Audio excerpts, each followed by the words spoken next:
أجمعين. أما بعد فقد قال الله تبارك وتعالى في القرآن الكريم: فأعوذ بالله من الشيطان الرجيم. بسم الله الرحمن الرحيم. فإذا قضيت الصلاة فانتشروا في الأرض وابتغوا من فضل الله واذكروا الله كثيرا لعلكم تفلحون. صدق الله العظيم. وقال نبينا محمد رسول الله صلى الله عليه وسلم: لا حول ولا قوة إلا بالله دواء من 99 داء أيسرها الهم، أو كما قال عليه الصلاة والسلام: سبحانك لا علم لنا إلا ما علمتنا إنك أنت العليم الحكيم.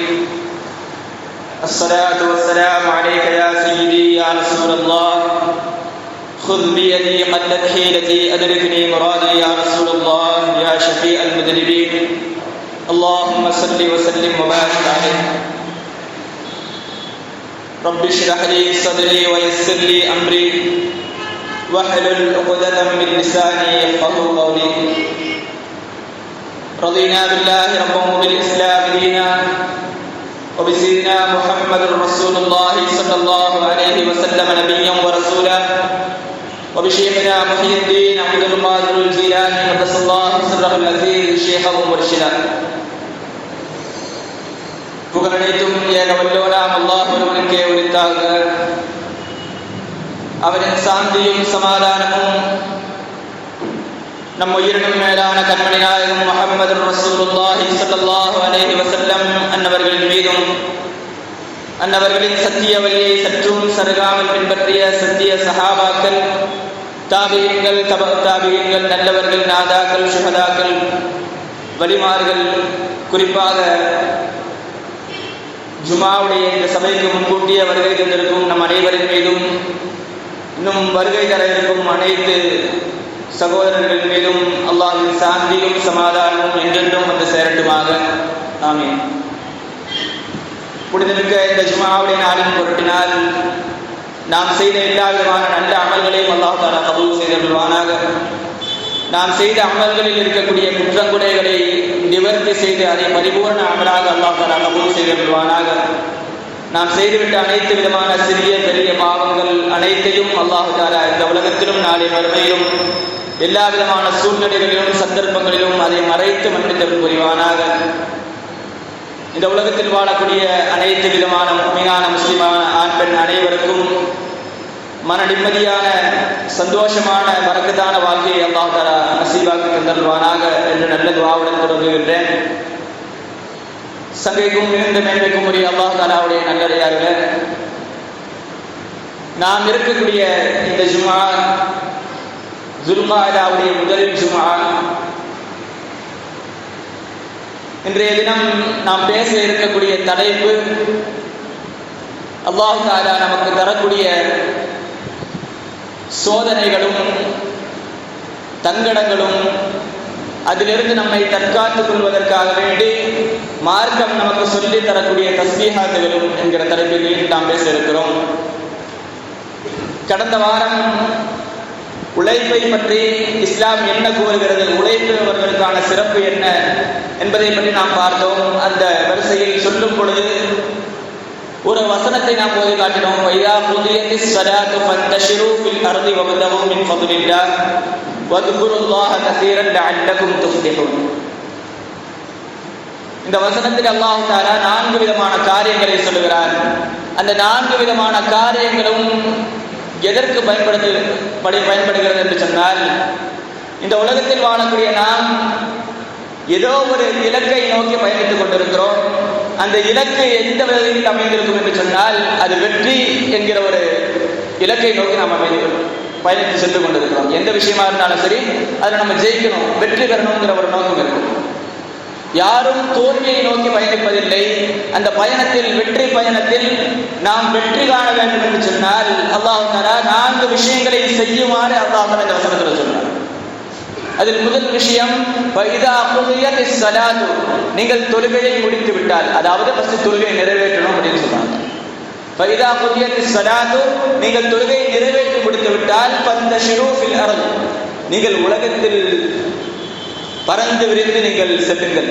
இரண்டாவது விஷயம். மூன்றாவது விஷயம், அல்லாஹ்வுடைய கிருபையை கொண்டு அவனுடைய ஃபضலை நீங்கள் சம்பாதித்துக் கொள்ளுங்கள். நீங்கள் சம்பாத்தியங்களை, உங்களுக்கான வாழ்வாதாரங்களை தேடிக் கொள்ளுங்கள் என்பதாக சொல்லிவிட்டு அடுத்த வார்த்தை சொல்கிறான். இந்த மூன்றுக்கும் உயிர் மூச்சாக இருக்கக்கூடியது இந்த நான்காவது வார்த்தை. வத்குருல்லாஹ கஸீரன் லஅல்லகும் துஃப்லிஹூன். நீங்கள் அதிகமாக அல்லாஹ் தஆலாவை நினைவு கூறுங்கள், zikr செய்யுங்கள். லஅல்லகும் துஃப்லிஹூன், நீங்கள் வெற்றி பெறுவீர்கள். எந்த விஷயத்தில் நமக்கு வெற்றி வேண்டும் என்றாலும் அல்லாஹ் தஆலாவுடைய zikr அதில் நமக்கு இருக்கணும். அப்படி இருந்தால்தான் நாம் வெற்றி பெற முடியும். உதாரணத்துக்கு சொல்ல வேண்டும் என்று சொன்னால், நம்முடைய நாள் வெற்றிகரமாக அமைய வேண்டும் என்று சொன்னால் நாம் சுபூஹ் தொழுகை கண்டிப்பாக தொழுதாகும். அந்த நாளில் பரக்கத்தை கொண்டு வரக்கூடிய விஷயம் சுபூஹ் தொழுகை. அந்த தொழுகையிலும் கூட, தொழுகை எடுத்துக்கிட்டால் எந்த ஒரு அசைவு நாம் செய்தாலும் சரி, எந்த ஒரு அசைவு நம்ம இடத்துல ஏற்பட்டாலும் திக்ர் இல்லாமல் எந்த ஒரு அசைவும் வர்றதில்லை. முதல் விஷயம், நம்ம கையை உயர்த்துறோம், அல்லாஹ் அக்பர் திக்ர். கீழே போறோம், ருக்குவுக்கு போனால் அல்லாஹ் அக்பர், எந்திரிச்சு வந்தா சமி அல்லாஹ் அக்பர். இப்படி தொழுகை முழுக்க ஒவ்வொரு அசைவுக்கும் திக்ர் இருக்கிறது. அந்த திக்ரை கொண்டு கட்டமைக்கப்பட்டதுதான் தொழுகை. இப்படி இந்த திக்ர் இருக்கிறதே எல்லா விதமான காரியங்களிலும் நமக்கு வெற்றியை தரும். இந்த உலகத்தில் வாழுகிற மக்கள், வாழ்ந்து சென்ற மக்கள், ஆதம் அலைஹிஸ்ஸலாம் முதல் இன்னும் வர இருக்கக்கூடிய அனைத்து மக்கள் எல்லாரிடத்திலும் எடுத்துக்கொண்டால் எல்லாருடைய வாழ்க்கையிலும் சோதனைகள் இல்லாமல் யாரும் பிறந்ததில்லை, பிறக்க போறதும் இல்லை. அந்த சோதனைகள் யாருக்கு அதிகமாக கொடுக்கப்படுகிறது? யாரை இறைவன் நேசிக்கிறானோ அவர்களுக்கு அதிகமாக கொடுக்கப்படுகிறது. அதனால்தான் நபிமார்களுக்கு அதிகமான சோதனை, மனித குலத்திலேயே அதிகமான சோதனைகளை அனுபவித்தவர்கள் நபிமார்கள். அந்த சோதனை என்ற வார்த்தை நம்மளோட வாழ்க்கையில் வந்துருச்சுன்னு சொன்னா நம்முடைய சிந்தனைகள்லாம் எப்படி ஆகுதுன்னா, அல்லாஹ் நம்மளை கோபப்பட்டுனானோ, அல்லாஹ் நமக்கு எவ்வளவு கஷ்டத்தை தருகிறானே, அல்லாஹ் நம்மை ஏன் இப்படி சோதிக்கிறான் என்று நாம் சடைந்து கொள்கிறோம். அதை கஷ்டமாக பார்க்கிறோம், அதை நாம் வெறுக்கிறோம். உண்மையில் சொல்ல போனால் சோதனைகள் யாருக்கு வரும்? நல்லவர்களுக்கு தான் வரும். நல்லவர்களை தான் அல்லாஹ் தஆலா சோதித்து பார்ப்பான். சஹாபாக்கள் எந்த அளவுக்கு இருந்தார்கள் என்று சொன்னால், ஒருவேளை நமக்கு சோதனை வரவில்லை என்றால் கவலைப்படுவார்கள் சஹாபா. நம்ம சோதனை வந்தா கஷ்டப்படுறோம், ஆனால் சஹாபாக்கள் சோதனை வந்தாலே தவிர நிம்மதி அடைய மாட்டாங்க. சஹாபாக்கள் பெரிய ஒரு வரலாறுல சொல்லப்படக்கூடிய விஷயம், இரண்டு சஹாபாக்களை பற்றி, இரண்டு தம்பதிகளை பற்றி பேசப்படும்.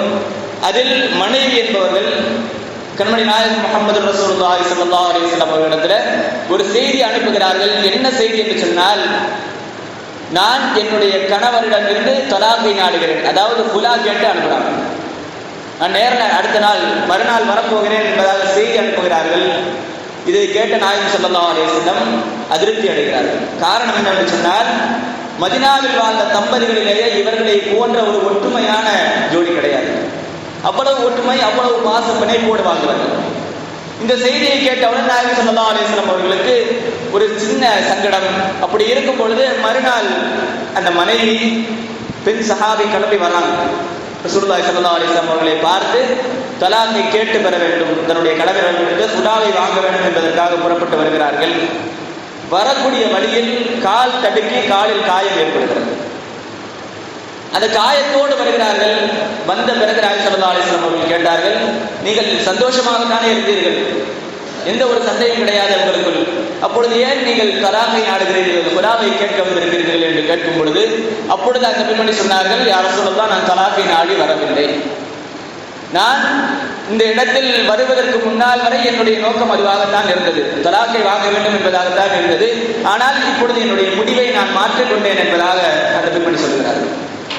நாயகம் ஸல்லல்லாஹு அலைஹி வஸல்லம் அவர்கள் காரணம் கேட்கிறார்கள். அப்பொழுது அந்த காரணம் என்னவென்று சொன்னால், அந்த பெண்மணி சொல்கிறார்கள், யா ரசூலல்லாஹ், நானும் என்னுடைய கணவரும் ஒற்றுமையாக வாழ்ந்து வந்தோம், எந்த ஒரு சண்டை சச்சரவும் கிடையாது, எந்த ஒரு பிரச்சனையும் கிடையாது, அவ்வளவு சந்தோஷம் இருந்தது. இப்படி சந்தோஷத்தை அனுபவித்துக் கொண்டிருந்த எங்களுக்கு திடீரென்று எனக்கு ஒரு சிந்தனை வந்தது.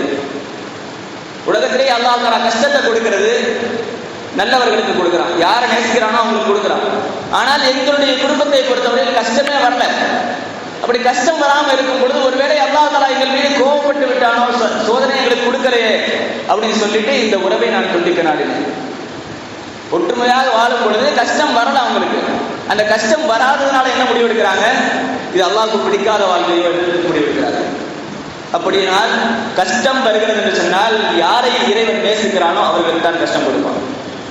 காரணம், அல்லாஹ் தஆலா என்னத்தை விரும்புகிறான்? நாம் அவனோடு உரையாட வேண்டும், அவனோடு பேச வேண்டும் என்பதை விரும்புகிறான். நாயகம் ஸல்லல்லாஹு அலைஹி வஸல்லம் அவர்கள் சொல்லுவார்கள், யாருக்கு அல்லாஹ் தஆலா கஷ்டத்தை கொடுக்கிறானோ, இன்னல்லாஹ யுப்தலல் அப்த வஹுவ யுஹிப்பு இஸ்மஅ தபர்ருஅஹு. அல்லாஹ் தஆலா யாருக்கு கஷ்டத்தை கொடுக்கிறான்னு சொன்னா, யாரிடமிருந்து பணிவை புலம்பலை இறைவன் எதிர்பார்க்கிறானோ, யார் தன்னோடு உரையாட வேண்டும், தன்னோடு பேச வேண்டும், எல்லா விஷயங்களையும் என்னோடு பேசிக்கொள்ள வேண்டும் என்று அல்லாஹ் தஆலா யாரை விரும்புகிறானோ, எந்த அடியானை விரும்புகிறானோ அந்த அடியானுக்கு தான் அல்லாஹ் தஆலா சோதனைகளை கொடுக்கிறார் என்றால் நான் சொன்னார்.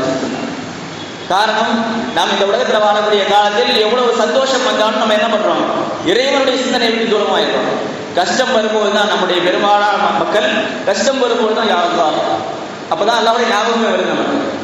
ஆக இந்த கஷ்டங்கள் எதற்கு கொடுக்கிறான்? அல்லாஹ் தஆலா அல்லாஹ்வை நினைவு கூற வேண்டும் என்பதற்காக வேண்டி கொடுக்கிறார். அப்படி கஷ்டத்தை கொடுக்கிற ரப்புல் ஆலமீன் அந்த கஷ்டங்கள் நீக்குவதற்கான வழியையும் அல்லாஹ் தஆலா ஏற்படுத்தி வைத்திருக்கிறார். இந்த உலகத்தில் வாழக்கூடிய காலத்தில் நமக்கு பல பிரச்சனைகள் வரலாம். வியாபார ரீதியாக, குடும்ப ரீதியாக, குழந்தைகள் ரீதியாக, மன ரீதியாக பல கஷ்டங்கள் வரலாம். எல்லாவற்றிற்கும் தீர்வை அல்லாஹ் தஆலா தராமல் இல்லை. எந்த நோயை கொடுத்தாலும் அதற்கான ஷிஃபாவை கொடுக்கிறார்கள். அதே போன்று எந்த துன்பங்களை கொடுத்தாலும் அந்த துன்பங்களை துடைத்தெறிவதற்கு சில தஸ்பீஹ்களை அல்லாஹ் தஆலா வைத்திருக்கிறார். நாயகம் ஸல்லல்லாஹு அலைஹி வஸல்லம் அவர்கள் அதை கற்று தந்திருக்கிறார்கள். அதில் 11 வகையான வழிகள் இருக்கிறது. இன்ஷா அல்லாஹ் முடிந்தவரை நான் பேசுகிறேன்.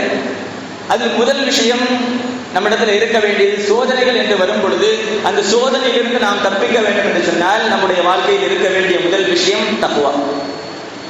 அல்லாஹ் தஆலா குர்ஆனிலே சொல்வான், வமன் யத்தகில்லாஹ யஜ்அல் லஹு மக்ரஜா.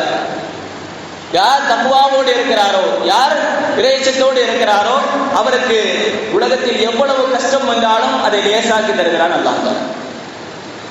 இன்னும் சொல்ல போனால் யாரிடத்தில் தக்வா இருக்கிறதோ அவர்களுக்கு எல்லாவற்றையும் வசப்படுத்தி கொடுக்கிறான் ரப்பல் ஆலமீன். உதாரணத்துக்கு சொல்ல வேண்டும் என்று சொன்னால், சையதுனா உமர் இப்னு கத்தாப் ரலியல்லாஹு அன்ஹு அவர்களுடைய வாழ்க்கையை பொறுத்தவரையில் அவர்களுடைய ஆட்சி காலத்தில் பூமியில் இருக்கக்கூடிய அனைத்தும் அவர்களுக்கு கட்டுப்பட்டது. ஏன் பூமி கூட அவர்களுக்கு கட்டுப்பட்டது, எல்லாத்தையும் வசப்படுத்தி கொடுக்கிறான். ஒரு முறை பூமியில் நடுக்கம் ஏற்படுகிறது, நிலம் நடுக்கம் ஏற்படுகிறது. அப்பொழுது உமர் ரலியல்லாஹு அன்ஹு அவர்கள் தங்களுடைய குச்சியை பூமி மீது அடித்து பூமியை அமைதிப்படுத்தினார்கள். அவர்களுடைய ஒரு அடிக்கு அந்த பூமி கட்டுப்பட்டது. அது மட்டும் இல்லாமல் காற்றை வசப்படுத்தி கொடுத்திருக்கிறார். போர் எங்கேயோ நடக்கிறது, ஆனால் அந்த நேரத்தில் உமர் ரலியல்லாஹு அன்ஹு அவர்கள் காற்றின் மூலமாக செய்தி அனுப்புகிறார்கள், யா சாரியா அல் ஜபல். பின்னால் மலையின் மீது பாருங்கள் என்றால் காற்றை வைத்து செய்தி அனுப்புகிறார்கள் உமர் ரலியல்லாஹு அன்ஹு. இன்னும் சொல்ல போனால் உமர் ரலியல்லாஹு அன்ஹுடைய கடிதத்தின் மூலம் நதி ஓடியது. இப்படி எல்லாவற்றையும் அவர்களுக்கு வசப்படுத்தி கொடுக்கிறான் அல்லாஹ் தஆலா. யாரை நாடுகிறானோ, யார் அல்லாஹ் தஆலாவுக்கு தக்வாவோடு நடந்து கொள்கிறார்களோ அவர்களுக்கு எல்லாவற்றையும் வசப்படுத்தி கொடுக்கிறான். ஆக நம்முடைய இந்த உலக வாழ்க்கையில் சோதனைகள் வந்தால் நாம் எடுக்க வேண்டிய முதல் ஆயுதம் தக்வா. அல்லாஹ் தஆலா அந்த தக்வாவை நம் அனைவருக்கும் நசீபாக்கி தந்தருவானாக.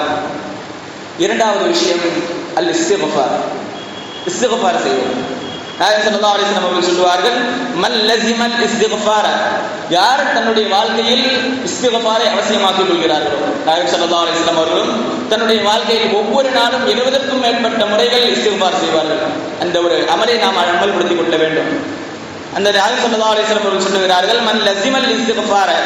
யார் இஸ்திக்ஃபாரை அவசியமாக்கிக் கொள்கிறாரோ, ஜஅலல்லாஹு லஹு மின் குல்லி ஹம்மின் ஃபரஜா. அவர்களுக்கு எல்லா விதமான கவலைகளிலிருந்தும் அல்லாஹ் தஆலா சந்தோஷத்தை கொடுக்கிறான். வமின் குல்லி தீகின் மஹரஜா. அவருடைய வாழ்வாதாரத்தில் இருக்கக்கூடிய எல்லா விதமான நெருக்கடிகளுக்கும் அல்லாஹ் தஆலா அந்த நெருக்கடிகளை விட்டும் அவரை காப்பாற்றுகிறான். வயர்ஸுகுஹு மின் ஹைஸு லா யஹ்தஸிப். அவருக்கு அறியாத புறத்திலிருந்து அல்லாஹ் தஆலா ரிஸ்கை தருகிறான். எதனால் கிடைக்கிறது? இஸ்திக்ஃபார். இஸ்திக்ஃபார் என்று சொன்னால் வாய்மொழியாக அஸ்தக்ஃபிருல்லாஹ் அஸ்தக்ஃபிருல்லாஹ் அஸ்தக்ஃபிருல்லாஹ் சொல்றது கிடையாது.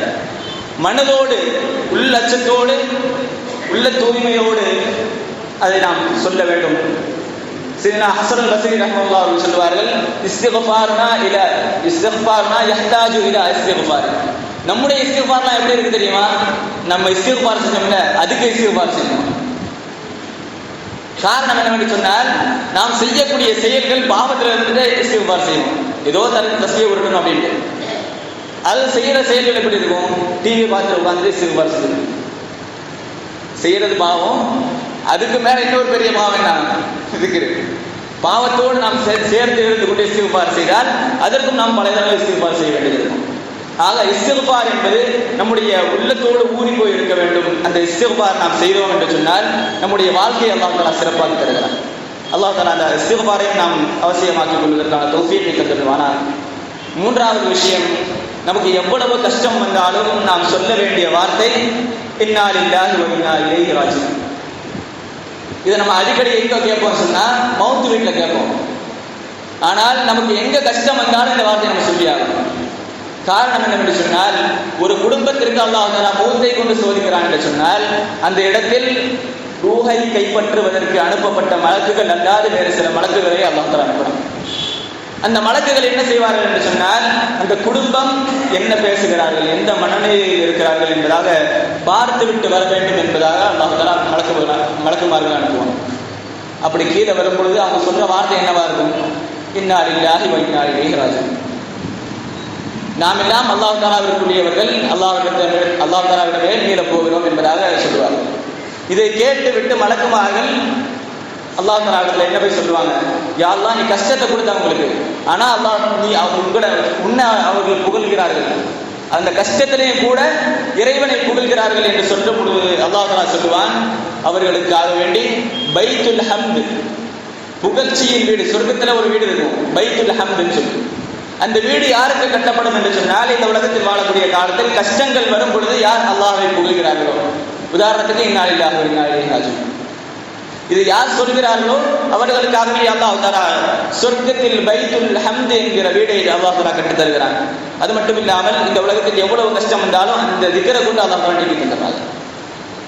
நாலாவது விஷயம், லா ஹவ்ல வலா குவத்த இல்லா பில்லாஹ். நபி ஸல்லல்லாஹு அலைஹி வஸல்லம் அவர்கள் சொல்வார்கள், லா ஹவ்ல வலா குவத்த இல்லா பில்லாஹ் தவாஉம் மின் 99 தாஅன். லா ஹவ்ல வலா குவத்த இல்லா பில்லாஹ் என்பது 99 நோய்களுக்கு மருந்து என்பதாக சொல்லுவார்கள். சொல்லிவிட்டு கடைசியாக சொல்லுவாங்க ரசூலுல்லாஹ், ஐஸருஹா அல்ஹம். அதிலே ரொம்ப லேசானது எது தெரியுமா? கடைசி தரத்தில் இருக்கக்கூடியது அல்ஹம், கவலை. கவலையை பற்றி அலி ரலியல்லாஹு கருத்து என்னங்க?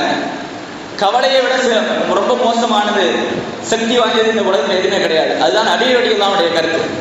அலி ரலியல்லாஹு இடத்துல கேட்கப்படும், இந்த உலகத்திலேயே ரொம்ப சக்தி வாய்ந்தது எது என்று கேட்கும் பொழுது 10 விஷயங்கள் என்பதாக சொல்லுவார்கள் அலி ரலியல்லாஹு. அதுல முதல் விஷயம் மழை, இரண்டாவது அந்த மழையை உடைக்கக்கூடிய இரும்பு, இரும்பை உருக்கக்கூடிய நெருப்பு, அந்த நெருப்பை அணைக்கக்கூடிய தண்ணீர், அந்த தண்ணீரை ஆட்டி படைக்கக்கூடிய காற்று, அந்த காற்றை வசப்படுத்தக்கூடிய மனிதன், அந்த மனிதனை மதிமயங்க செய்யக்கூடிய போதை, அந்த போதையும் வெல்லுகிற தூக்கம், அந்த தூக்கத்தையும் அடக்கி ஆள்கிற, தூக்கத்தையும் கெடுக்கிற கவலை. இந்த கவலை தான் மேல் சொன்ன எல்லா விஷயங்களை விடவும் பயங்கரமானது. இது யாருடைய கருத்து? அலி ரலியல்லாஹு கருத்து. இந்த கவலையை விட உலகத்துல ரொம்ப மோசமானது எதுவுமே கிடையாது.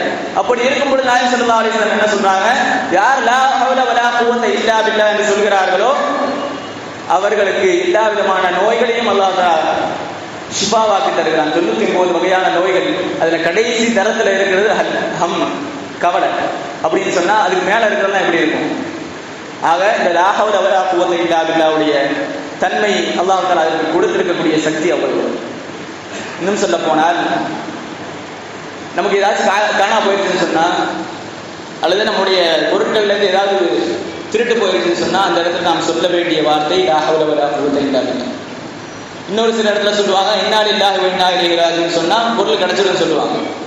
லா ஹவ்ல வலா குவத்த இல்லா பில்லாஹ் மூலமாக அல்லாஹ் தஆலா நாம் இழந்ததை மீட்டு கொடுக்கிறான்.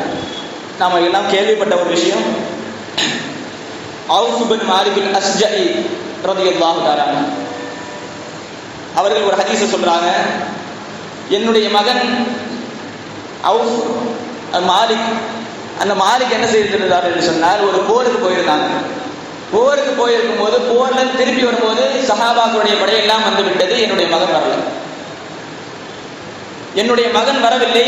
இந்த செய்தியை நாயகம் ஸல்லல்லாஹு அலைஹி வஸல்லம் இடத்துல போய் சொன்னேன், யா ரசூலுல்லாஹ், என்னுடைய மகன் போருக்கு சென்றிருந்தார் உங்களோடு, அவர் திரும்பி வரவில்லை, இந்த அதாவது என்னுடைய குடும்பத்தில் எங்களுக்கான சாப்பாடை தரக்கூடியவர், சம்பாத்தியம் செய்யக்கூடியவர், உழைக்கக்கூடியவர் அவர் மட்டும்தான், வேற யாரும் கிடையாது, எங்களுக்கு சாப்பாடு போடுறதுக்கு ஆள் கிடையாதுன்னு சொல்லுவாங்க. இதை கேட்டு நாயகம் ஸல்லல்லாஹு அலைஹி வஸல்லம் அவர்கள் சொன்னார்கள், நீங்களும் உங்களுடைய மனைவியும் லா ஹவ்ல வலா குவத்த இல்லா பில்லாஹ் ஓதுங்கள். இதை ஓதினால் உங்களுடைய மகன் திரும்பி வந்து விடுவார் என்பதாக நாயகம் ஸல்லல்லாஹு அலைஹி வஸல்லம் அவர்கள் சொல்லி அனுப்புகிறார்கள். அவர்களும் அதே போன்று அந்த திக்ரை ஓதுகிறார்கள். அந்த திக்ருடைய வெளிப்பாடு, அந்த திக்ருடைய அசராத் எப்படி இருந்ததுன்னு சொன்னால், எப்போ ஓத ஆரம்பிச்சாங்களோ அன்னைக்கு நைட்டே மகன் திரும்பி வந்தார். கதவை தட்டுறாங்க. கதவை தட்டிட்டு பார்க்கும்பொழுது திறந்து பார்த்தா அவருக்கு பின்னாடி 4000 ஆடுகள் இருக்குது. இந்த 4000 ஆடுகளை பற்றி விசாரிக்கும் பொழுது அந்த மகன் சொல்கிறார்கள், இதுக்கும் எனக்கு எந்த சம்பந்தமும் கிடையாது. நான் போரில் போய் என்னை கைதியாக பிடிச்சிட்டு போயிட்டாங்க. அந்த கைதியாக போயிருக்கும் பொழுது நான் அந்த ஊரை அடையும் பொழுது, மக்கத்து காபிர்களுடைய ஊரை நான் அடையும் பொழுது, அந்த நேரம் ரஜபுடைய மாதம், ஷஹருல் ஹுரும், அதாவது அந்த மாசத்துல போர் செய்ய மாட்டாங்க, தண்ணி அடிக்க மாட்டாங்க, எந்த ஒரு தப்பும் செய்யாமல் காபிர்களே தவிர்த்து நடக்கக்கூடிய மாதம் அது. அப்படி அந்த மாசத்துல நான் போய் சேர்ந்தேன். அப்படி சேரும் பொழுது அந்த இடத்துல என்னை விட்டு வச்சுட்டாங்க, கொல்லாம விட்டு வச்சுட்டாங்க. ஷஹருல் ஹுரும், ரஜபு முடிஞ்சவன ஷாபான்ல இவரை கொல்லலாம் அப்படின்னு சொல்லி வச்சுட்டாங்க. அது வரைக்கும் எனக்கு என்ன வேலைன்னு சொன்னா ஆடு மேய்க்கிற வேலை. நான் ஆடு மேய்ச்சிட்டு இருப்பேன், என்ன கண்காணிக்கிறதுக்கு ஒரு ஆள் இருப்பார். அப்படி சென்று கொண்டிருக்கும் பொழுது ரஜபுடைய கடைசியை நான் அடைந்தேன். அப்படி இருக்கும் பொழுது என்னை கண்காணிக்கக்கூடியவர் ரஜபு முடிய போது சொல்லி தண்ணி அடிச்சு படுத்துட்டார், மது அடித்து விட்டு படுத்துட்டார். இதை சந்தர்ப்பமாக பயன்படுத்தி கொண்டு நான் இங்கே வந்துட்டேன். இன்னும் சில ரிவாயத்துகளில் வர செய்தி, மக்காவுக்கும் இங்கே இருக்கிற தூரம் என்னாங்க, மதினாவுக்கு இருக்கிற தூரம் கிட்டத்தட்ட 3 நாட்களுக்கு மேலே பயணம் செய்யணும், தொடர்ந்து பயணம் செஞ்சு விட்டார். அப்படி இருக்கக்கூடிய அந்த தூரத்தை ஒரே இரவுல கடந்து வராங்க. அவங்கள்ட்ட விசாரிக்கப்படுது, எப்படி நீங்க வந்தீங்க? அவங்களுடைய தந்தை இன்னொரு ரிவாயத்தில் சொல்றாங்க, நான் வரும் பொழுது என்னை தூக்கி கொண்டு இறக்கைகளை உடைய மலக்குமார்கள் வந்தார்கள் என்றார். இந்த சிறப்பு இது கிடைச்சது. லா ஹவ்ல வலா குவத்த இல்லா பில்லாஹ்வுடைய வழிபாடு. என்ன தூக்கிட்டு வந்து விட்டாங்கன்னு சொல்றாங்க. அது மட்டும் இல்லாம இந்த ஆடுகளை நான் மேய்த்து கொண்டிருந்தேன், நான் வரும் பொழுது எனக்கு பின்னாடியே இது வந்துருச்சு. மறுநாள் நாயகம் ஸல்லல்லாஹு அலைஹி வஸல்லம் அவர்களிடத்தில் இந்த செய்தியை கொண்டு போய் சொல்லப்படுகிறது. அப்படி சொல்லப்படும் பொழுது நாயகம் ஸல்லல்லாஹு அலைஹி வஸல்லம் அவர்கள் சொன்னார்கள், லா ஹவ்ல வலா குவத்த இல்லா பில்லாஹ், செய்த வேலையை பார்த்தீர்களா? அந்த திக்ருடைய வெளிப்பாடு தான் இது என்பதாக சொல்லிவிட்டு அடுத்து விசாரிக்கிறார்கள். அந்த மகன் சொல்லுகிறார்கள் நடந்த விஷயத்தை எல்லாத்தையும் சொல்லி முடிச்ச உடனே நாயகம் ஸல்லல்லாஹு அலைஹி வஸல்லம் அவர்கள் சொன்னாங்க, அவுஃப் இப்னு மாலிக் அஸ்ஜஇ அவர்களே, உங்களுடைய விஷயத்தில் அல்லாஹ் தஆலா குர்ஆனை இறக்குகிறான். وَمَن يَتَّقِ اللَّهَ يَجْعَل لَّهُ مَخْرَجًا وَيَرْزُقْهُ مِنْ حَيْثُ لَا يَحْتَسِبُ. யார் தக்வாவோடு நடந்து கொள்கிறார்களோ அவர்களுக்கு அல்லாஹ் தஆலா எல்லா விதமான சகல வழிகளையும் திறந்து கொடுக்கிறான். وَيَرْزُقْهُ مِنْ حَيْثُ لَا يَحْتَسِبُ. நீங்கள் அறியாத புறத்திலிருந்து உங்களுக்கு ரிஸ்கை அல்லாஹ் தஆலா தருகிறான் என்பதாக குர்ஆன்ல ஒரு ஆயத்தை இறக்கியிருக்கிறான். அவ்வளவு கஷ்டமான நேரத்தில் 3 நாள் பயணம் செய்யக்கூடிய அந்த தொலைவை கூட அல்லாஹ் தஆலா நீங்கள் செய்த அந்த தக்வாவுடைய காரியம், லா ஹவ்ல வலா குவத்த இல்லா பில்லாஹ்வுடைய திக்ருடைய பரக்கத்தை கொண்டு அதை லேசாக்கி கொடுத்தான். அதே நேரத்தில் இவரை விட்டால் எங்களுக்கு சாப்பாடு போடுறதுக்கு ஆள் கிடையாதுன்னு சொன்னீங்க. அதே ஆடை வைத்து 4000 ஆடுகளையும் அல்லாஹ் தஆலா உங்களுக்கு கொடுத்தான். நினைச்சு பார்த்துருப்பாங்களா அவங்க? 4000 ஆடுகள் கிடைக்கும், நம்ம அதை வச்சு சாப்பிடலாம் நினைச்சு பார்த்துருப்பாங்க? இல்லை. அல்லாஹ் தஆலா அப்படி நடந்து கொள்ளக்கூடியவர்களுக்கு, யார் தக்வாவோடு இருக்கிறார்களோ, யார் அல்லாஹ்வுடைய திக்ரோடு வாழ்கிறார்களோ அவர்களுக்கு அல்லாஹ் தஆலா கொடுக்கக்கூடிய சிறப்பு, அவர்களுக்கு இந்த உலகத்தை வசப்படுத்தி கொடுக்கிறான். அது மட்டும் இல்லாமல் அவர்களுக்கு அறியாத புறத்திலிருந்தும் அல்லாஹ் தஆலா ரிஸ்கை தருகிறான். இந்த லா ஹவ்ல வலா குவத்த இல்லா பில்லாஹ்வால் கிடைக்கக்கூடிய காரியம். அது மட்டும் இல்லாமல் சில நேரங்களில் நம்ம கடன் கொடுத்துருப்போம். இந்த லா ஹவ்ல வலா குவத்த இல்லா பில்லாஹ்வுடைய சிறப்பு, சில நேரம் கடன் கொடுத்துருப்போம், கடன் திருப்பி வராது. பல ஆண்டுகளாக கடன் திருப்பி தராமே இருப்பாங்க. நம்ம மௌத்தானாலும் கடன் திருப்பி தர மாட்டார்னு நினச்சிட்டு இருப்போம். அப்படிப்பட்டவர்கள் தஃப்சீரில் எழுதுறாங்க, இந்த சம்பவத்துக்கு கீழே எழுதுகிற விஷயம், யார் லா ஹவ்ல வலா குவத்த இல்லா பில்லாஹ் ஓதிட்டு அவருக்கு கடன் திருப்பி கிடைக்காம இருக்காது அப்படின்னு. யார் லா ஹவ்ல வலா குவத்த இல்லா பில்லாஹ் ஓதுறாங்களோ அவங்களுக்கு நிச்சயம் கடன் கொடுத்த கடன் திருப்பி வரும் என்பதாக அழுத்தமாக எழுதுகிறார்கள் தஃப்சீரில். ஆக இந்த லா ஹவ்ல வலா குவத்த இல்லா பில்லாஹ்வுடைய சிறப்பு. அது மட்டும் இல்லாமல் இன்றைய காலத்தை பொறுத்தவரையில் 5வது விஷயம், நபி யூனுஸ் அலைஹிஸ்ஸலாம் அவர்கள் மீன் வயிற்றில் இருக்கும் பொழுது ஓதின திக்ரு. நம்ம அடிக்கடி அதை பேசிட்டு இருக்கிறோம். அதோடைய சிறப்பு என்னவென்று சொன்னால், மேலே பேசுகிற விஷயங்கள்லாம் விட்டுட்டு வந்துடுவோம். இது லா இலாஹ இல்லா அன்த சுப்ஹானக இன்னி குன்து மினல் ஸாலிமீனுடைய சிறப்பை பற்றி சொல்லும் பொழுது தஃசீர்கள் எழுதுறாங்க. இமாம் ஷாஃபி ரஹ்மத்துல்லாஹி அலைஹி அவர்கள் சொல்கிறார்கள், யாருக்கு குழந்தைகள் இல்லையோ, யார் குழந்தைகள் இல்லாமல் கஷ்டப்படுகிறார்களோ அவர்கள் செய்ய வேண்டிய ஒரு காரியம் 4 ரக்காத்துகள் தொழணும். அந்த 4 ரக்காத்துகளையும் 2 பிரித்து தொழணும். முதல் 2 ரக்காத்து முடிந்த பிறகு 300 முறை லா இலாஹ இல்லா அன்த சுப்ஹானக இன்னி குன்து மினல் ஸாலிமீன். அதாவது நம்மகிட்ட தெரிஞ்சவங்க எத்தனை பேர் இப்படி இருக்கலாம், அவங்களுக்கு சொல்லிக் கொடுங்க. முதல் 2 ரக்காத்து முடிந்ததற்கு பிறகு லா இலாஹ இல்லா அன்த சுப்ஹானக இன்னி குன்து மினல் ஸாலிமீன் 300 தடவை. அதை முடிச்சுட்டு கடைசியா 2 ரக்காத்து. இப்படி யார் தொழுகிறார்களோ, தொழுகையை வளமாக்கிக் கொள்கிறார்களோ அவர்களுக்கு அல்லாஹ் தஆலா இன்ஷா அல்லாஹ் குழந்தை பாக்கியத்தை கொடுப்பான். இமாம் ஷாஃபி ரஹ்மத்துல்லாஹி அலைஹி அவர்கள் பதிவு செய்கிற கருத்து. அதற்கு அடுத்ததாக 5வது விஷயம், நபி யாக்கூப் அலைஹிஸ்ஸலாம் அவர்கள் யூசுப் அலைஹிஸ்ஸலாம் அவர்களை தொலைத்திருக்கும் பொழுது அந்த நேரத்தில் இஸ்ராயேல் அலைஹிஸ்ஸலாம் அவர்கள் ஒரு திக்ர சொல்லி கொடுத்தாங்க. என்ன திக்ருன்னு சொன்னா, யாதல் மஅரூஃபி அல்லதி லா யன்கதி அபதா வலா யஹ்ஸீஹி கைரஹ். யாதல் மஅரூஃபி அல்லதி லா யன்கதி அபதா வலா யஹ்ஸீஹி கைரஹ். இந்த திக்ரை குடும்பத்தை விட்டு யார் பிரிந்து வாழ்கிறார்களோ, தந்தைக்கும் மகனுக்கும் மத்தியில் பிரச்சனை, கணவனுக்கும் மனைவிக்கும் மத்தியில் பிரச்சனை, இப்படி பல பிரச்சனைகள் இருக்கலாம், நண்பர்களுக்கு மத்தியில் பிரச்சனை இருக்கலாம்.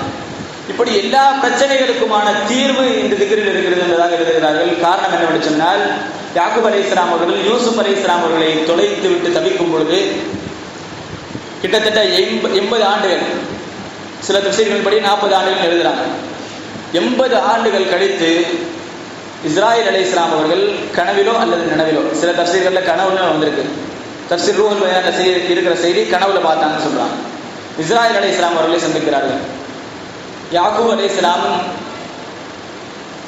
அவருடைய மகன்களை பற்றி விசாரிக்கும் பொழுது, யூசுப் அலைஹிஸ்ஸலாம் அவர்களை பற்றி தன்னுடைய மகன்களிடத்தில் விசாரிக்கும் பொழுது ஓனாய் சாப்பிட்டுச்சுன்னு சொன்னாங்க. ஆனால் அந்த சொல்லில் அவங்களுக்கு நம்பிக்கை கிடையாது. சொல்ல போனால் அவங்க மௌத் ஆகிட்டாங்கன்னு நினைக்க கூட இல்லை. அவங்க கடைசியில் இந்த நேரத்தில் ஒரு நினைப்பு வருது, என்னுடைய மகன் உயிரோடு இருக்கிறாரா வஃபாத் ஆகிட்டாரா, யூசுப் அலைஹிஸ்ஸலாம் உயிரோடு இருக்கிறாங்களா வஃபாத் ஆகிட்டாங்களான்னு ஒரு நினைப்பு வருது. அப்பொழுது இஸ்ராயேல் அலைஹிஸ்ஸலாம் அவர்களை பார்த்து கேட்கிறார்கள், என்னுடைய மகனுடைய ரூஹை நீங்கள் கைப்பற்றி விட்டீர்களா இல்லையா? இதை கேட்கும் பொழுது இஸ்ராயேல் அலைஹிஸ்ஸலாம் அவர்கள் சொன்னார்கள், இல்லை கைப்பற்றலை, அவங்க உயிரோடு தான் இருக்கிறாங்கன்னு சொன்னாங்க. அப்படி சொல்லும் பொழுது அந்த நேரத்தில் இஸ்ராயேல் அலைஹிஸ்ஸலாம் அவர்கள் சொல்கிறார்கள், நான் ஒரு திக்ரை சொல்லி தருகிறேன், அந்த திக்ரை நீங்கள் ஓதினால் அல்லாஹ் தஆலா நிச்சயமாக உங்களுடைய மகனை மீட்டு தருவான் என்பதாக சொன்னாங்க. அந்த சொல்லிட்டு சொன்ன திக்ர் தான் யாதல் மஅரூஃப் அல்லதி லா யன்கதி அபதா வலா யஹ்ஸீஹி கைரஹ். இந்த திக்ரை ஓத ஆரம்பிக்கிறாங்க. கனவுல பார்த்து நைட்டு ஓதுறாங்க. காலையில வந்த செய்தி என்னன்னு சொன்னா, யூசுப் அலைஹிஸ்ஸலாம் சட்டையை கொடுத்து அனுப்புனாங்க இல்லையா, அந்த சட்டை வந்தது காலையில. இந்த திக்ருடைய வெளிப்பாடு எப்படி இருக்குது, நைட்டு ஓதுனாங்க, காலையில செய்தி கிடைக்குது. அப்படின்னு சொன்னா இந்த திக்ருடைய தன்மை என்ன, இந்த திக்ரின் மூலமாக அல்லாஹ் தஆலா நமக்கு கொடுக்கக்கூடிய அந்த துஆவுடைய இஜாபத் நம்ம எந்த அளவுக்கு மற்றவர்களோடு சேர்த்து வைக்கிறான் என்பதை நாம் விளங்கிக் கொள்ள வேண்டும். இந்த திக்ருடைய சிறப்பு அவ்வளவு. யாக்கூப் அலைஹிஸ்ஸலாம் அவர்கள் தன்னுடைய மகன் யூசுப் அலைஹிஸ்ஸலாம் அவர்களுக்காக வேண்டி ஓதிய திக்ர், இந்த திக்ரை நாம் அவசியமாக்கிக் கொள்ள வேண்டும். யாருடன் சண்டை வந்தாலும் சரி, தந்தையோடு சண்டை வந்தாலும் சரி, மகனோடு சண்டை வந்தாலும் சரி, நம்முடைய நண்பர்களோடு சண்டை வந்தாலும் சரி, அங்க சேரணும்னு நினைக்கும் போது இந்த திக்ரை நம்ம ஓதணும்னு சொன்னா இன்ஷா அல்லாஹ் அல்லாஹ் சேர்த்துக்கணும். அதற்கடுத்த விஷயம், நபி யூசுப் அலைஹிஸ்ஸலாம் அவர்கள் சிறையில் இருக்கும் பொழுது ஓதின திக்ர். நமக்கு எவ்வளவு கஷ்டங்கள், நெருக்கடிகள், எங்கேயாவது போய் சிக்கிட்டா அங்கிருந்து தப்பிப்பதற்கான வழி ஜிப்ராயில் அலைஹிஸ்ஸலாம் அவர்கள் யூசுப் அலைஹிஸ்ஸலாம் அவர்களுக்கு கற்றுக் கொடுத்த திக்ர்.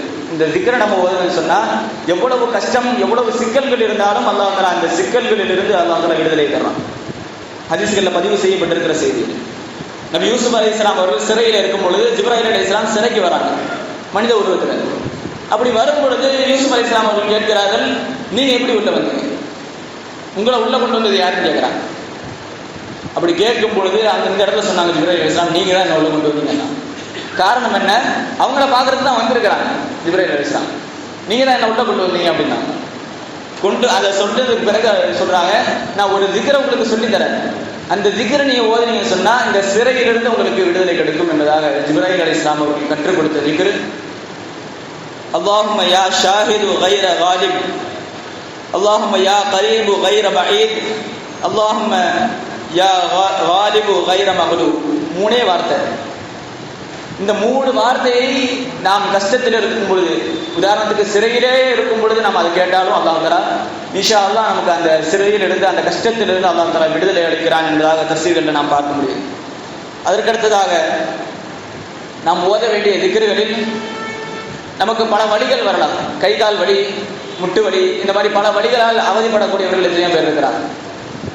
இவர்களுக்கு நாயகம் ஸல்லல்லாஹு அலைஹி வஸல்லம் அவர்கள் கற்றுக் கொடுத்த திக்ர் என்னவென்று சொன்னால், ஒரு சஹாபி, அந்த சஹாபி சுபுஹ் தொழுகைக்கு லேட்டாக தான் வர்றாங்க. ஜமாத்லாம் முடிஞ்சு லேட்டாக வர்றாங்க. தம்பீஹுல் காஃபிலின்ங்கிற கிதாபில் பதிவு செய்யப்பட்டிருக்கிற செய்தி, சுபுஹ்லாம் தொழுகலாம் ஜமாத் முடிஞ்சு லேட்டாக வர்றாங்க. இப்படி வரும்பொழுது நாயகம் ஸல்லல்லாஹு அலைஹி வஸல்லம் அவர்கள் கேள்வி கேட்குறாங்க, ஏன் ஜமாத்துக்கு வரலன்னு கேள்வி கேட்குறாங்க. அப்படி கேட்கும் பொழுது அந்த சஹாபி சொன்னாங்க, யா ரசூலுல்லாஹ், எனக்கு காலில் முட்டில் வலி இருக்குது, அந்த வலி வேதனையின் காரணமாக நான் இரவு தூங்குவதற்கே தாமதமாகுது, லேட்டாக தான் தூங்குறேன், அதனால காலையில் எந்திரிச்சு வர்றதுக்கு என்னால் முடியல, அதனால தான் லேட்டாக வர்றேன் அப்படின்னு சொல்லும் பொழுது நாயகம் ஸல்லல்லாஹு அலைஹி வஸல்லம் அவர்கள் ஒரு திக்ரை சொல்லி தருகிறார்கள்.